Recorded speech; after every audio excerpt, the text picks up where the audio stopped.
যদি road accident একজন biker যদি মারা যায়, সেই বাইকারের পোস্টের মধ্যে কিছু মানুষ আছে এমন কিছু কমেন্টস করে, সেগুলো একেবারে অ্যাকসেপ্টেবল নয়। মানুষদের কমেন্টস এরকম হয়, আলহামদুলিল্লাহ অনেক ভালো হয়েছে, মারা গেছে, এভাবে মরা উচিত এদের, ঠিক আছে?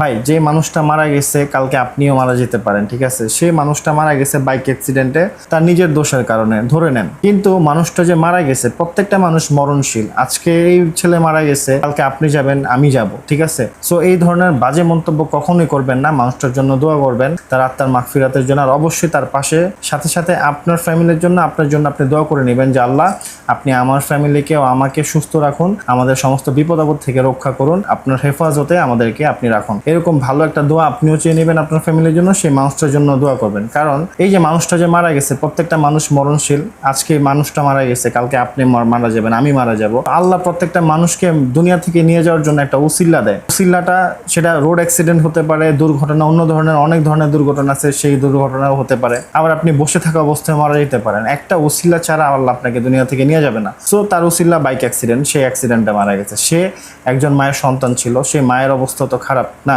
এখন তার ছেলে দোষ করছে, তার দোষের কারণে সে মারা গেছে। এখন আপনারা কখনো এরকম বাজে মন্তব্য করবেন না, কারণ আপনাদের এই সমস্ত কমেন্টস পড়লে মনে হয় যে আপনারা মানুষই না, একেবারে ব্রেনলেস। আপনাদের কোনো ব্রেন আল্লাহ দেয়ই নেই, টোটালি ব্রেনলেস টাইপের মানুষ আপনারা।